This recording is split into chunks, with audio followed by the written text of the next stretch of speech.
ये जो मर्जी षड्यंत्र कर ले हमारे खिलाफ, कुछ नहीं होने वाला।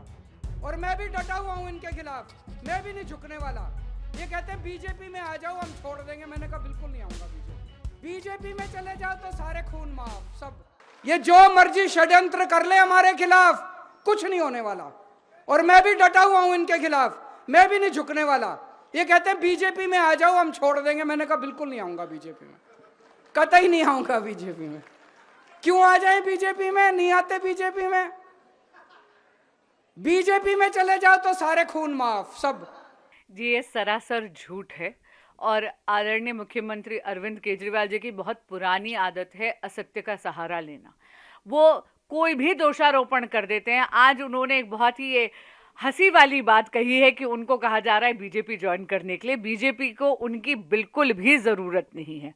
आपको याद होगा उनकी पुरानी आदत है शूट एंड स्कूट। वो पहले भी एक बहुत संगीन आरोप लगा के चले जाते बिना किसी सबूत के, बिना किसी तथ्यों के। 2018 में मार्च में उनको माफी मांगनी पड़ी थी नितिन गडकरी जी से और स्वर्गीय श्री अरुण जेटली जी से भी मानहानि के मुकदमों में।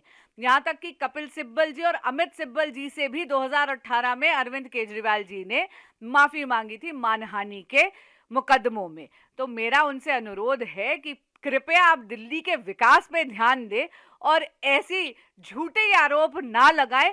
भाजपा कतई नहीं चाहती कि आप भाजपा में सम्मिलित हों। जब सच जूते पहन रहा होता है तब तक एक झूठ आधी दुनिया की सैर कर चुका होता है। वही अरविंद केजरीवाल का हाल है कि झूठ बोलने में उनकी महारत हासिल है। भ्रष्टाचार चोरी में उलझ के रह गए हैं केजरीवाल, वरना दिल्ली में सरकार चलाना कोई इतना मुश्किल नहीं था। लेकिन क्योंकि आपने चोरी की है, भ्रष्टाचार किया और कुछ ज़मीन आपके पास बची नहीं है, तो आप कुछ भी अनाप शनाप बोलते हैं। तो इसलिए हम कह रहे हैं कि जांच एजेंसी अपना काम कर रही है, सच अपनी सबके सामने आएगा और सबको दिखेगा भी। देखिए, अरविंद केजरीवाल और उनकी पूरी पार्टी हर रोज़ सुबह उठती है और नई मनोहर कहानियाँ गढ़ती है ताकि मीडिया के अंदर सेंसेशन पैदा हो। भारतीय जनता पार्टी ने कंप्लेन दर्ज कराई है पुलिस के अंदर और पुलिस अब तफ्तीश कर रही है कि वो 7 एमएलए कौन हैं और कौन सा बीजेपी का नेता है जिसने उनको अप्रोच किया है।